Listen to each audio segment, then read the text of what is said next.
Pai universal, fonte de toda vida e amor, com humildade e gratidão, elevamos nossas mentes e corações a Ti, agradecendo por esse dia, pela dádiva da vida e pela oportunidade de Te servir em Tua grande criação.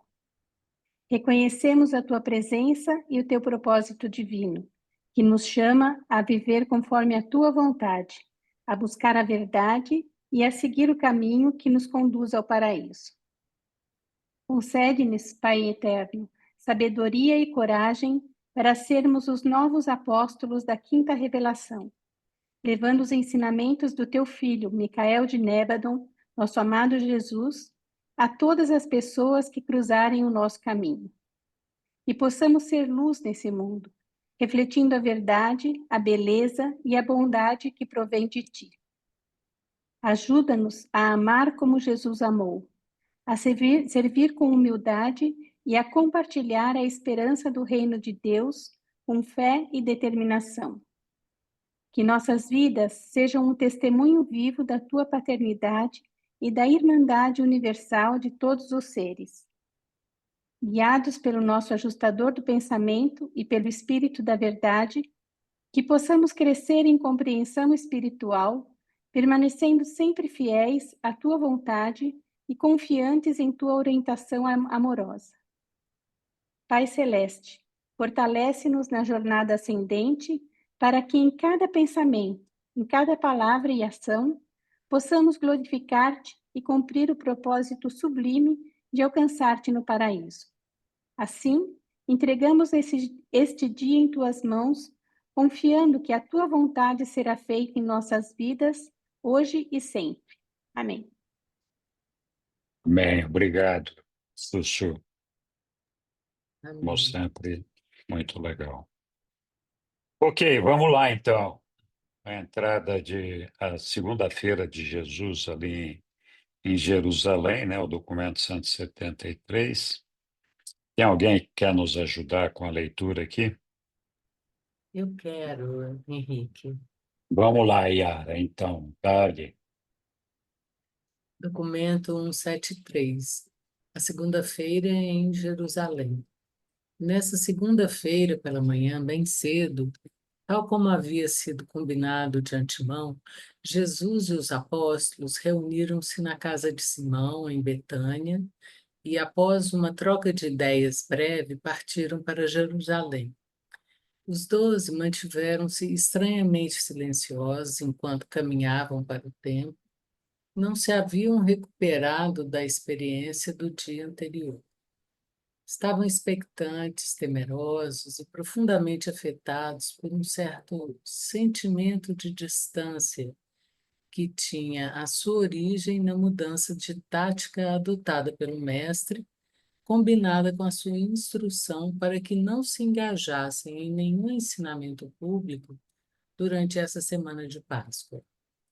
Enquanto esse grupo descia o Monte das Oliveiras, Jesus indo à frente e os apóstolos seguindo imediatamente atrás, em silêncio meditativo, um único pensamento preponderava nas mentes de todos, exceto de Judas Iscariotes, o qual era: o que o mestre fará hoje?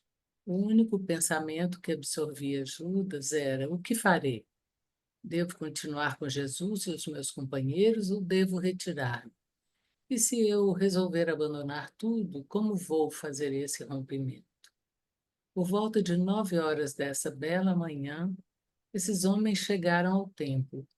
Foram imediatamente para a ampla praça onde Jesus ensinara tão frequentemente e, após saudar os crentes que o aguardavam, Jesus subiu em uma das plataformas para os instrutores e começou a falar à multidão que se reunia. Os apóstolos mantiveram-se a uma curta distância e esperaram os acontecimentos. Algum Muito comentário? obrigado. Não, muito obrigado, Yara.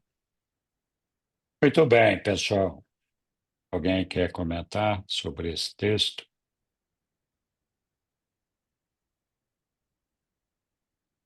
Esse é um texto curto da introdução desse documento. E só para lembrar um pouquinho a história, no documento anterior, quando a gente teve aquela entrada triunfal de Jesus montado no burrico lá, com a multidão aclamando a Jesus, e que aqui os cristãos celebram como Dia de Palmas, né? Acho que é isso daí, eu não sei, Domingo de mas Ramos. é Domingo de Ramos, isso.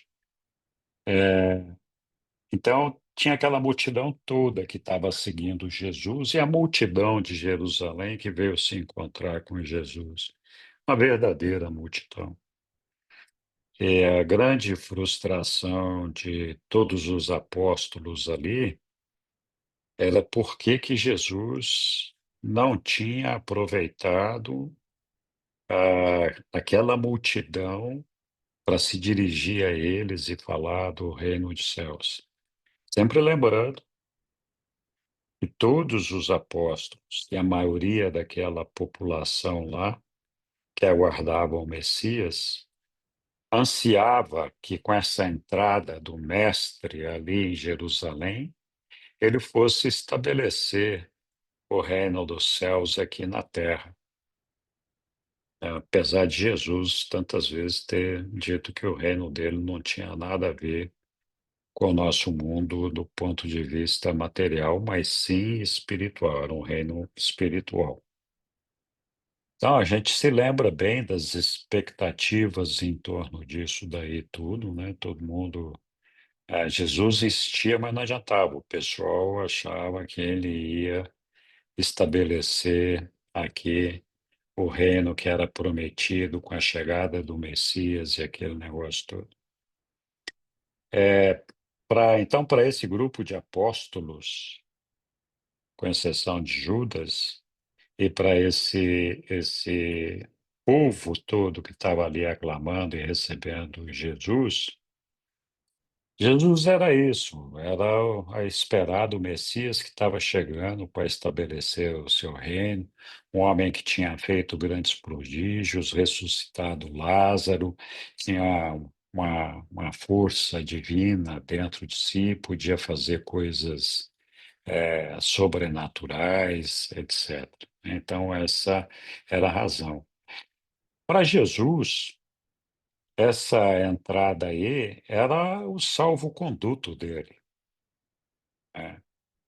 E se ele tivesse entrado sozinho ali e ninguém tivesse em volta dele, os guardas do templo lá iam imediatamente prendê-lo.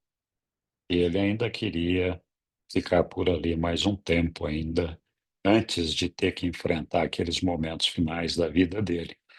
Então, Jesus sabia muito bem da importância de ter esse povo aclamando ele ali e tudo, porque aí os guardas do templo ficaram com medo de prender Jesus e ter o povo revoltando-se, transformar Jesus, então, num mártir, né? E aí sobrou a ideia de Judas Iscariotes, que vocês se lembram. Judas era o mais judeus entre os judeus ali, ele era um judeu fanático, né? E ele, mais do que nenhum dos apóstolos, tinha uma expectativa muito grande de que o mestre fosse, então, aquele descendente de Davi, iria estabelecer o reino de Davi. E como assim, né? Um rei, um soldado, uma majestade, um guerreiro, entra na cidade mais importante da Judéia, montada num burro. Isso é papel de rei? Isso é papel de guarda? Isso é papel de guerreiro? Isso é papel de soldado? Então, ele ficou com vergonha de Jesus.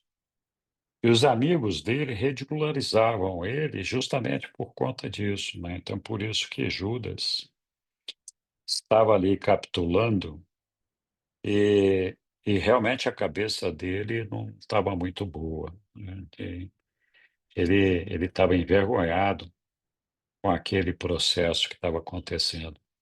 Então, os apóstolos, com a moral derrubada, porque eles não entendiam essa atitude de Jesus de não ter aproveitado aquela multidão, assim como eles não entenderam a vida toda, né? Muitas das decisões e coisas que Jesus fez, a própria ressurreição de Lázaro e muitas outras coisas. Eles sempre tiveram dificuldade para entender tudo isso.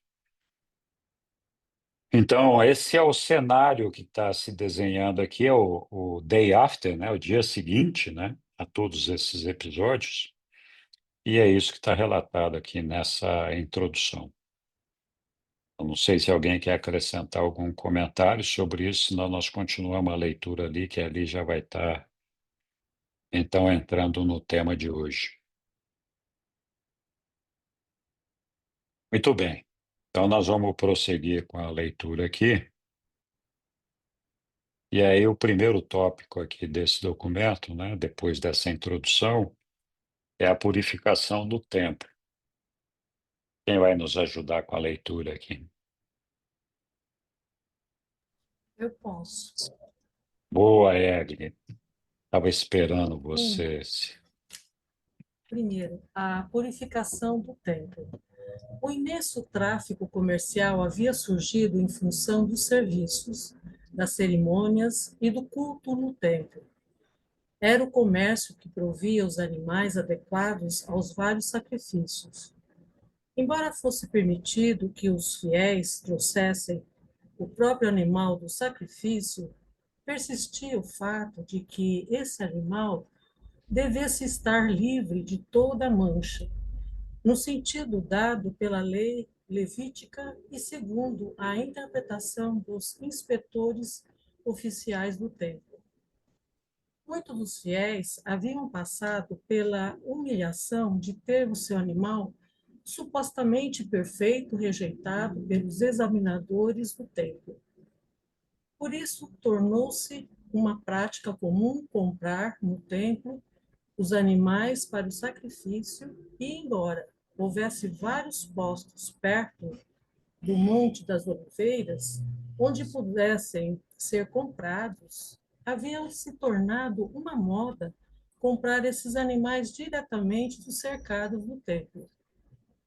Gradualmente cresceu o costume de se vender todas as espécies de animais de sacrifício nas praças do templo. E assim, passou a existir um negócio extenso, no qual lucros enormes eram auferidos.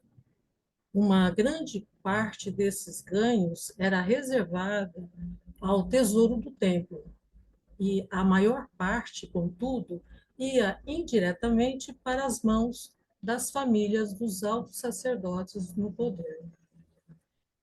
Essa venda de animais no templo prosperou porque, quando o fiel comprava um tal animal, embora o preço fosse tão mais alto, nenhuma taxa mais tinha de ser paga. E o fiel podia estar seguro de que o sacrifício proposto não seria rejeitado sob o pretexto de que o animal possuiria defeitos técnicos ou imaginários. De quando em quando, um sistema de preços exorbitantes era praticado para com a gente comum, especialmente durante as grandes festas nacionais. Em outros momentos, os sacerdotes de maior cobiça chegavam a cobrar o equivalente a uma semana de trabalho por um par de pombas, o qual poderia bem ser vendido ao pobre por uns poucos centavos. Os filhos de Anás haviam começado já a estabelecer os seus bazares nos recintos do templo, aqueles mesmos mercados de gêneros que perduraram até o momento em que foram, afinal, destruídos pelos populares 3 anos antes da destruição do próprio templo. O tráfico de animais e de outras mercadorias para o sacrifício, entretanto, não era o único modo pelo qual se profanava as praças do templo. Nessa época, havia-se fomentado um sistema extenso de intercâmbio bancário e comercial, que foi levado até para dentro dos recintos do templo. E tudo isso acontecera do seguinte modo: durante a dinastia dos Amoniatos, meanos, os judeus cunhavam as suas próprias moedas de prata e, havendo sido estabelecida a prática de exigir-se que os tributos no valor de meio ciclo ao templo, todas as outras taxas do templo eram pagas nessa moeda judaica. Tal regulamentação tornava necessário que se licenciassem cambistas para converter as muitas moedas em circulação na Palestina e em outras províncias do Império Romano por esse ciclo ortodoxo de cunhagem judaica. A taxa do templo por pessoa, pagável por todos, exceto pelas mulheres, escravos e menores, era de meio ciclo, uma moeda que aproximadamente 1 centímetro de diâmetro e larga espessura. Na época de Jesus, os sacerdotes estavam isentos também do pagamento de das taxas do templo. E, desse modo, entre os dias 15 e 25 do mês anterior à Páscoa, os cambistas autorizados instalavam os seus postos nas principais cidades da Palestina, com o propósito de fornecer ao povo judeu a moeda adequada para pagar as taxas do templo quando estivesse em Jerusalém. Depois desse período de 10 dias, os cambistas iam a Jerusalém e continuavam com as suas mesas de câmbios nas praças do templo. Era-lhes permitido cobrar uma comissão equivalente a 3 ou 4 cêntimos pela troca de uma moeda cujo valor era de cerca de 10 cêntimos. E caso uma moeda de maior valor fosse oferecida para a troca, era-lhes permitido cobrar em dobro. Do mesmo modo, esses banqueiros do templo recebiam com lucros pela troca de qualquer dinheiro destinado à compra de animais para sacrifício ou destinado ao pagamento de votos e oferendas. Esses cambistas do templo não apenas efetuavam os negócios bancários pelo lucro do câmbio de mais de 20 moedas diferentes que os peregrinos visitantes traziam periodicamente a Jerusalém, mas também participavam de todas as outras espécies de transações pertinentes ao negócio bancário. E tanto o tesouro do templo quanto os seus dirigentes lucravam tremendamente com essas atividades comerciais. Não era incomum que o tesouro do templo guardasse o equivalente a mais de 10 milhões de dólares, enquanto a gente comum definhava na pobreza e continuava a pagar arrecadações injustas. Na segunda-feira pela manhã, em meio à multidão barulhenta de cambistas, de mercadores e de vendedores de gado, Jesus tentou ensinar o evangelho do reino do céu. Não era ele o único a ressentir-se dessa profanação do templo. A gente comum, especialmente os visitantes judeus de províncias estrangeiras, também se ressentia sinceramente dessa profanação especulativa da casa nacional do seu culto. Nessa época, o próprio Sinédrio mantinha as suas reuniões regulares em uma sala cercada por todo esse murmúrio e confusão de comércio e de câmbio. No momento em que Jesus estava para começar a falar, duas coisas aconteceram que prenderam a sua atenção. Na casa de dinheiro de um cambista por perto, havia surgido uma discussão violenta e calorosa sobre uma comissão excessivamente elevada cobrada a um judeu de Alexandria, enquanto, ao mesmo tempo, a atmosfera foi rompida pelos mugidos de uma manada de uns 100 bois, os quais estavam sendo conduzidos de um setor dos currais para o outro. Quando se deteve, contemplando silenciosamente e pensativamente essa cena de comércio e confusão, Jesus observou perto de si um Cândido Galileu, um homem com quem ele certa vez havia falado em Enron, sendo ridicularizado e empurrado por uns judeus arrogantes e pretensiosamente metidos a superiores. E tudo isso combinado produziu um dos estranhos acessos periódicos de indignação emotiva na alma de Jesus. Para assombro dos seus apóstolos, que estavam por perto e que se abstiveram de participar naquilo que logo aconteceu, Jesus desceu a plataforma de instrutor e dirigiu-se ao garoto que estava conduzindo o gado pela praça, tomou dele o chicote de cordas e rapidamente tirou os animais do templo. Isso, todavia, não foi tudo. A passos largos e majestosamente, diante do olhar assombrado dos milhares de pessoas reunidas na praça do templo, Jesus dirigiu-se ao curral mais distante e pôs-se a abrir as porteiras de todos os currais e a colocar para fora os animais aprisionados. Nesse momento, os peregrinos ali reunidos ficaram exaltados e, em uma gritaria tumultuada, foram até os bazares e começaram a virar as mesas dos cambistas. Em menos de 5 minutos, todo o comércio foi varrido do templo.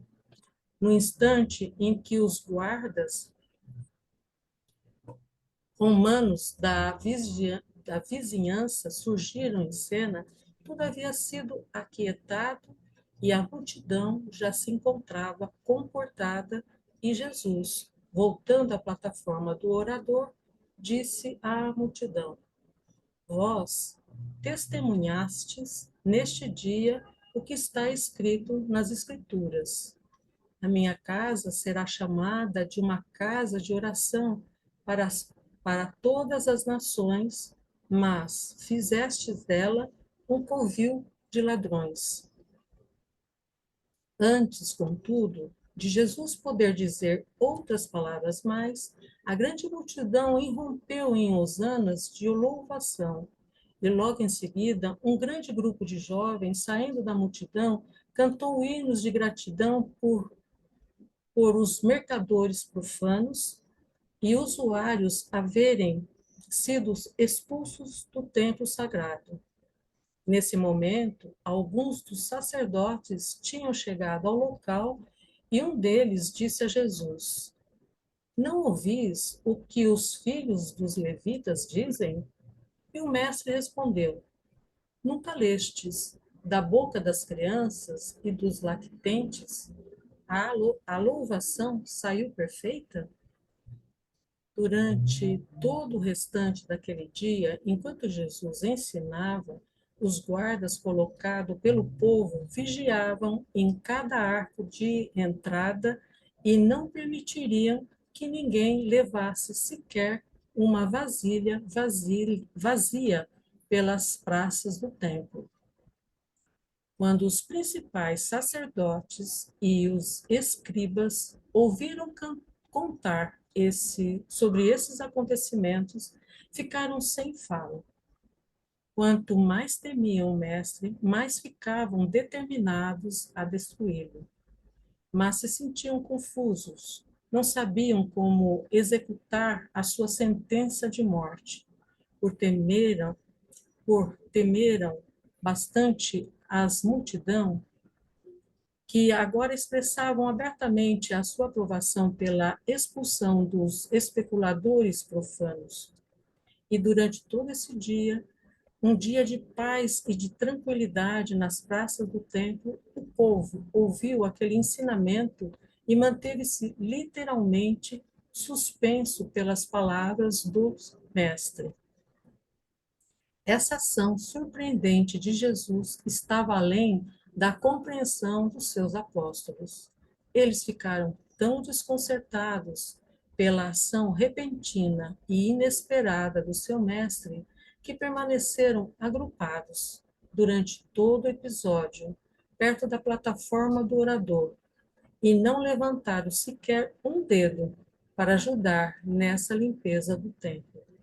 Se esse acontecimento espetacular tivesse ocorrido no dia anterior, no momento da chegada triunfal de Jesus ao templo, no término da sua tumultuada procissão pelos portões da cidade, todo o tempo aclamado em altos brados, a multidão teria estado pronta para tudo. Mas, vindo como veio, ninguém se encontrava absolutamente preparado para participar.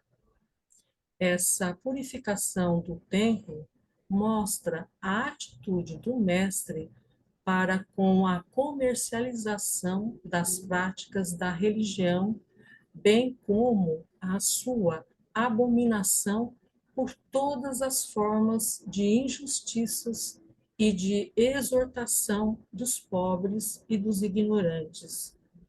O episódio demonstra também que Jesus não via com aprovação a renúncia de empregar a força de proteger a maioria de um certo grupo humano qualquer contra as práticas desleais e escravizadoras de minorias injustas, as quais podem entrincheirar-se por detrás do poder político, financeiro ou eclesiástico. Não se deve permitir que homens astuciosos, perversos e artificiosos organizem-se para a exploração e opressão daqueles que, por causa do seu idealismo, não estão dispostos a recorrer à força para se autoproteger ou para a execução dos seus projetos dignos de louvor. Obrigado, Egli. Texto longo, né? Eu já ouvi muitas histórias controvertidas sobre esse texto aqui, mas vamos aguardar aqui as manifestações. Alguém quer comentar alguma coisa sobre o texto?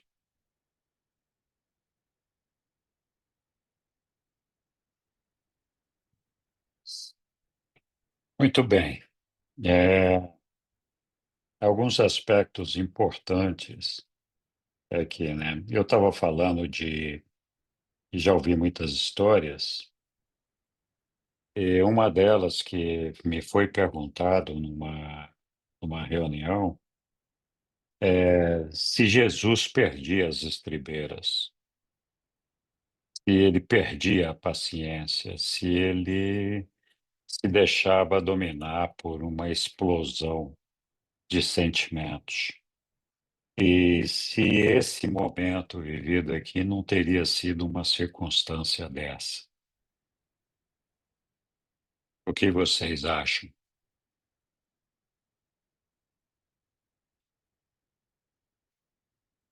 Então, eu acho que não, né? É, Jesus, na verdade, não feriu ninguém, não machucou ninguém, tocou o povo para fora dali. Mas tem várias coisas que poderiam justificar isso, né? Além da ideia de aviltamento, da casa do pai, né? E da exploração do povo, que era uma coisa que já realmente incomodava Jesus, essa exploração, né? Jesus, então, ali usou, aproveitou aquele momento ali para dar continuidade àquela situação que lhe garantia que ele continuasse no meio da multidão, atuando entre a multidão, sem que os guardas do Sinédrio pudessem fazer qualquer coisa, porque quando aconteceu esse evento, ali está explicado no texto, né?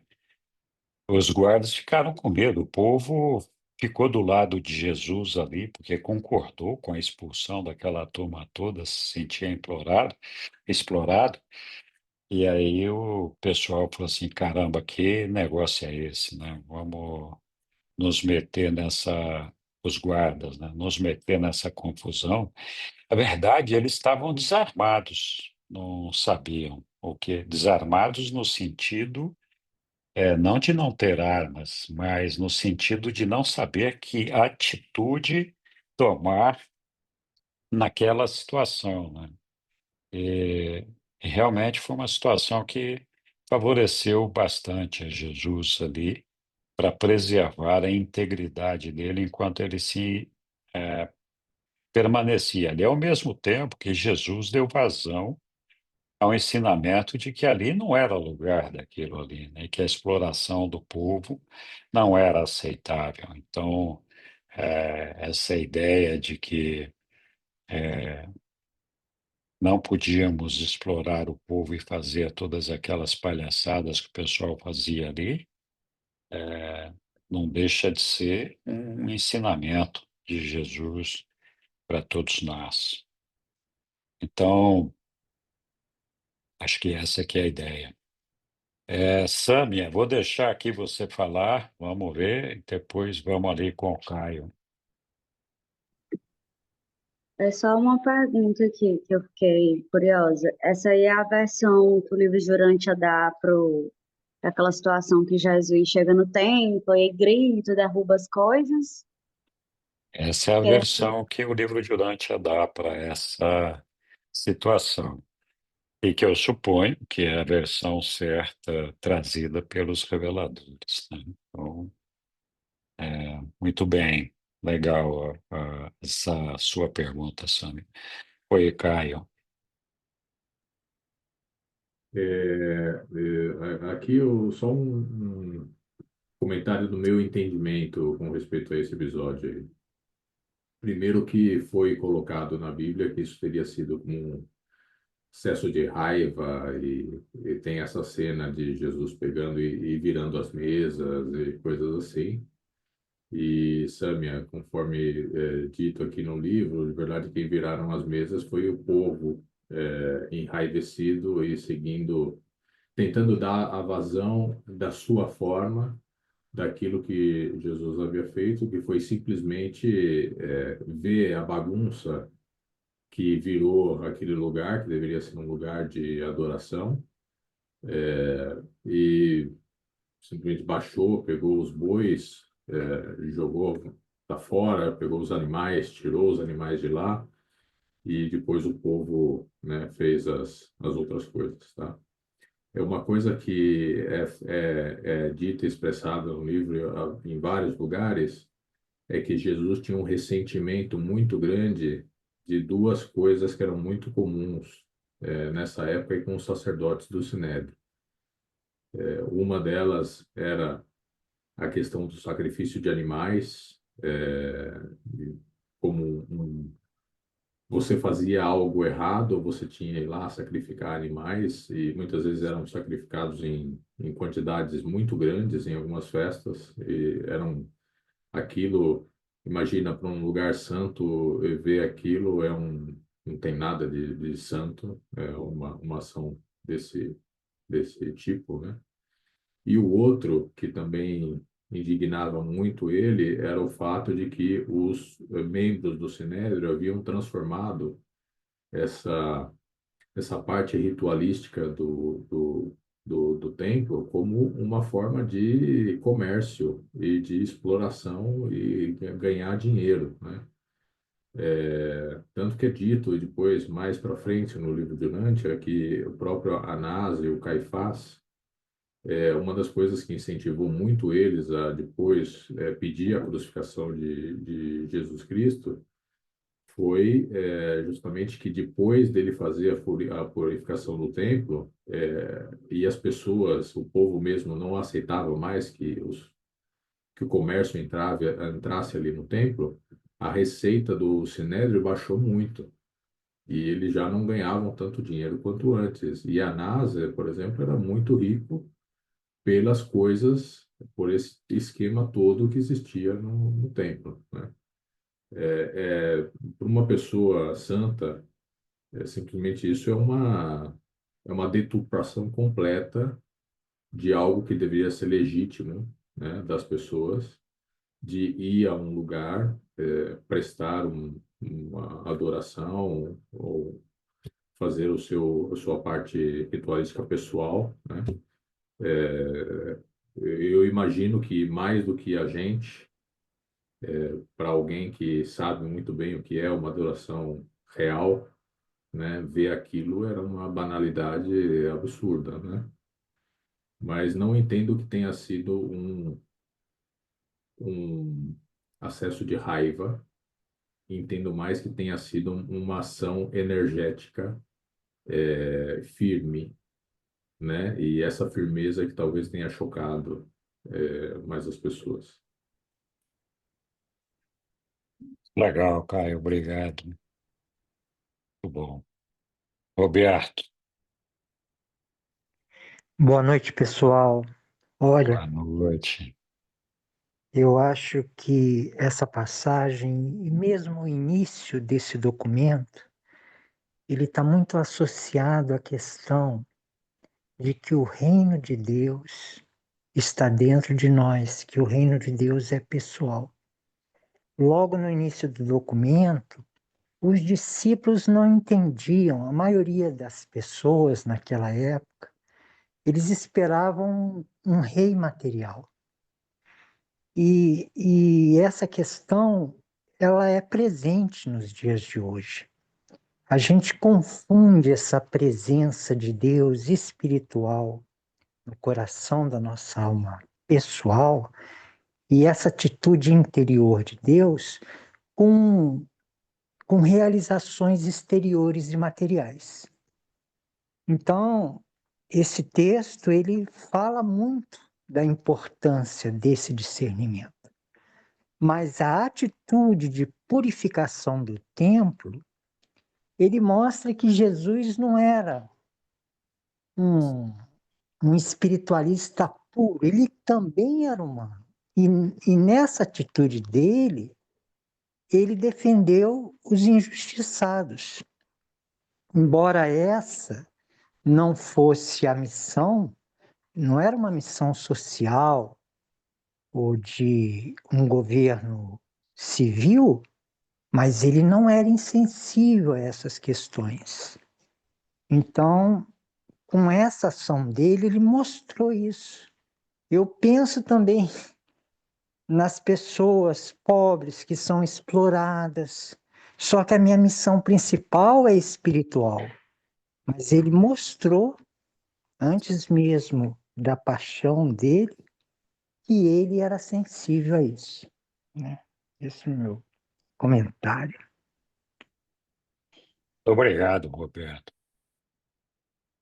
Eu acho que o ponto-chave aqui é a questão da atitude de Jesus e, como sempre, ele agiu, apesar de ter provocado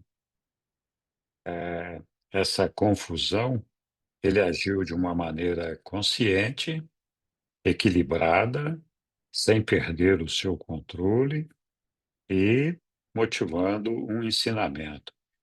Eu acho que desse texto do documento, a parte que chama bastante atenção é justamente essa parte que eu destaquei aqui, e é um resumo disso que foi falado, né?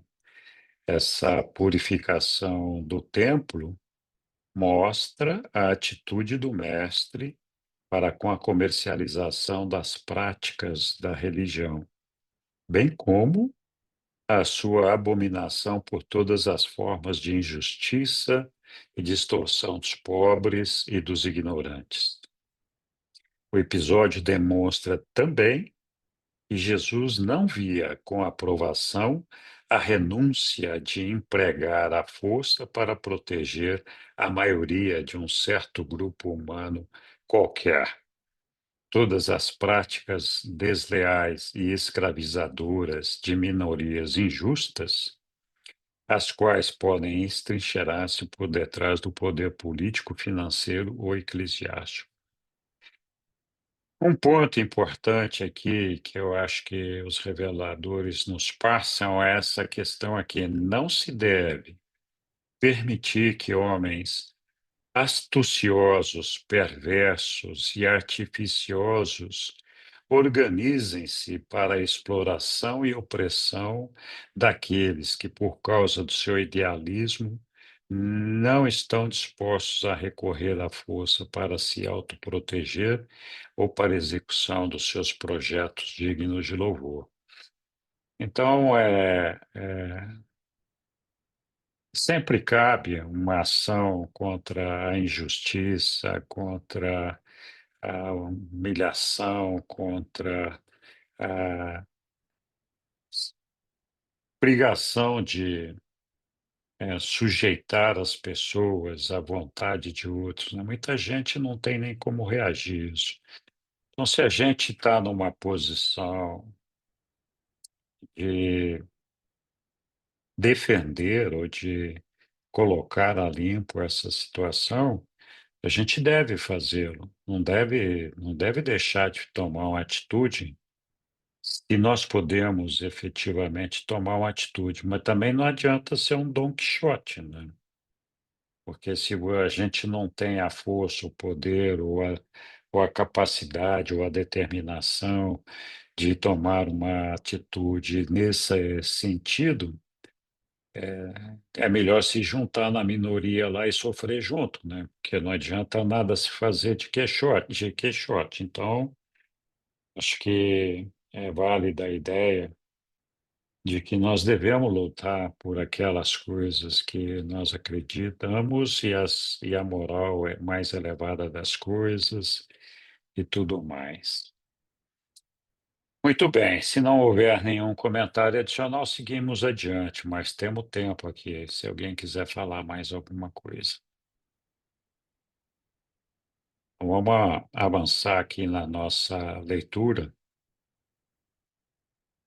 mais um pouquinho aqui. Agora estamos no item 2, é um documento um pouquinho longo. Vamos lá, vai dar para a gente ler a metade dele e parar para discutir. Quem vai nos ajudar aqui? Desafiando a autoridade do mestre. Posso ler? Boa, Sussu. Obrigado. Desafiando a autoridade do mestre. A entrada triunfal em Jerusalém, no domingo, intimidara tantos líderes judeus que eles se abstiveram de prender Jesus. Hoje, essa purificação espetacular do templo, do mesmo modo, adiou efetivamente a prisão do mestre. Dia a dia, os dirigentes dos judeus tornavam-se cada vez mais determinados a destruí-lo, mas ficavam perturbados por dois medos que conspiravam para retardar a hora de desferir o golpe. Os principais sacerdotes e os escribas não estavam dispostos a prender Jesus em público, por medo de que a multidão se voltasse contra eles na fúria do ressentimento. Eles também temiam a possibilidade de terem de convocar os guardas romanos para sufocar uma revolta popular. Na sessão do Sinédrio, ao meio-dia, ficou decidido por unanimidade que Jesus devia ser rapidamente destruído, já que nenhum amigo do mestre comparecera a essa reunião. Contudo, não conseguiram chegar a um consenso quanto ao momento e a maneira de prendê-lo. Finalmente concordaram em apontar 5 grupos para se misturarem ao povo e, então, buscar enredá-los nos próprios ensinamentos ou, de algum outro modo, colocá-lo em descrédito perante aqueles que ouviam o seu ensinamento. E assim, por volta das 2 horas, quando Jesus mal havia iniciado a sua palestra sobre a liberdade da filiação, um grupo desses anciões de Israel abriu caminho até perto de Jesus e, interrompendo-o da maneira costumeira, fizeram essa pergunta: com qual autoridade tu fazes essas coisas? Quem te deu essa autoridade? Era de todo próprio que os dirigentes do templo e os oficiais do sinédrio judeu devessem fazer essa pergunta a qualquer um que presumisse ensinar e atuar de modo extraordinário, como havia sido característico de Jesus, especialmente no que concernia à sua conduta recente de retirar todo o comércio do templo. Esses comerciantes e cambistas operavam todos com a licença direta dos dirigentes mais altos, e uma percentagem dos seus ganhos, supunha-se, ia diretamente para o tesouro do templo. Não vos esqueçais de que a autoridade era a senha para todo o mundo judeu. Os profetas estavam sempre suscitando problemas, posto que, tão ousadamente, presumiam ensinar sem autoridade, sem terem sido devidamente instruídos nas academias rabínicas e sem serem ordenados regularmente pelo Sinédrio. A falta dessa autoridade em pregações públicas pretensiosas era considerada como indicadora de atrevimento ignorante ou de rebelião aberta.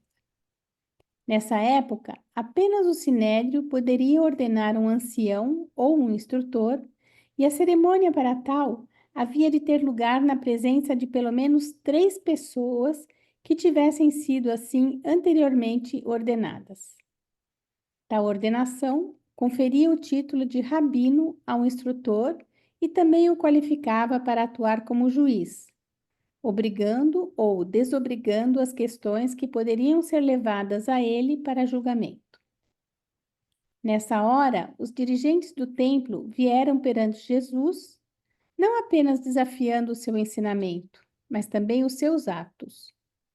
Jesus bem sabia que esses mesmos homens há muito vinham afirmando publicamente que a sua autoridade para ensinar era satânica e que todas as suas obras poderosas haviam sido realizadas pelo poder do príncipe dos demônios.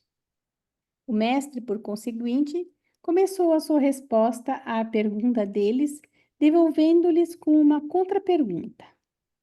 Disse Jesus: eu gostaria de fazer-lhes uma pergunta que, se me responderdes, eu, da mesma forma, dir-vos-ei por meio de qual autoridade eu faço essas obras. De quem provém o batismo de João? João obteve a sua autoridade dos céus ou dos homens? E quando seus interrogadores ouviram isso, retiraram-se de lado para aconselharem-se entre si quanto à resposta que deveriam dar. Haviam pensado em embaraçar Jesus diante da multidão, mas agora se encontravam muito mais confundidos diante de todos que estavam reunidos naquele momento na praça do templo. E a derrota deles tornou-se ainda mais aparente quando voltaram dizendo a Jesus: a respeito do batismo de João, não podemos responder, não sabemos. E assim responderam ao mestre após haverem argumentado entre si.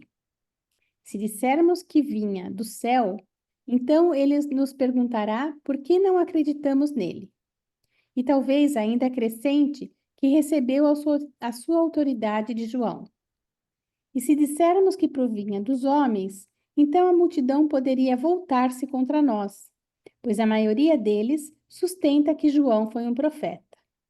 Desse modo, eles viram-se obrigados, perante Jesus e o povo, a confessar que, mesmo sendo instrutores e líderes religiosos de Israel, não podiam ou não queriam expressar uma opinião sobre a missão de João. E depois que eles falaram, Jesus, abaixando os olhos até eles, disse: eu tampouco dir-vos-ei por autoridade de quem eu faço essas coisas. Jesus nunca teve a intenção de recorrer à autoridade de João. João nunca fora ordenado pelo Sinédrio. A autoridade de Jesus estava nele próprio e na supremacia eterna do seu Pai. Ao empregar esse método para lidar com os seus adversários, Jesus não teve a intenção de evadir-se da pergunta. A princípio, poderia parecer que ele fosse culpado de uma evasiva magistral, mas isso não aconteceu. Jesus nunca se dispôs a tirar vantagem injusta nem mesmo dos seus inimigos. Na sua evasiva aparente, ele realmente ofereceu a todos os seus ouvintes a resposta à pergunta dos fariseus sobre a autoridade que estava por trás da sua missão. Eles haviam afirmado que Jesus atuava pela autoridade do príncipe dos demônios. E ele havia repetidamente dito que todos os seus ensinamentos e obras vinham do poder e da autoridade do seu Pai nos céus. E a isso os líderes judeus recusaram-se a aceitar e buscavam acossá-lo, levando-o a admitir que era um instrutor irregular, já que nunca havia sido sancionado pelo Sinédrio. Ao responder a eles como o fez, embora sem pretender que a sua autoridade viesse de João, ele satisfez ao povo com a conclusão de que o esforço dos seus inimigos para pegá-lo em uma armadilha efetivamente havia recaído sobre eles próprios e os desacreditava aos olhos de todos ali presentes. E tal genialidade do mestre para lidar com os seus adversários era o que deixava com tanto medo dele. E não tentaram mais perguntar nada naquele dia. Retiraram-se para aconselhar-se ainda mais entre si. O povo, contudo, não demorou em discernir a desonestidade e a insinceridade dessas perguntas feitas pelos dirigentes judeus. Mesmo a gente comum não podia deixar de diferenciar entre a majestade moral do mestre e a hipocrisia insidiosa dos seus inimigos. Contudo, a limpeza do templo havia levado os saduceus a unirem-se aos fariseus, no aperfeiçoamento do plano para destruir Jesus. E os saduceus agora representavam a maioria no sinédrio. Obrigado, Sussu. Bom, no fim, lemos tudo aqui, né? Alguém quer se manifestar, comentar alguma coisa? Desculpe.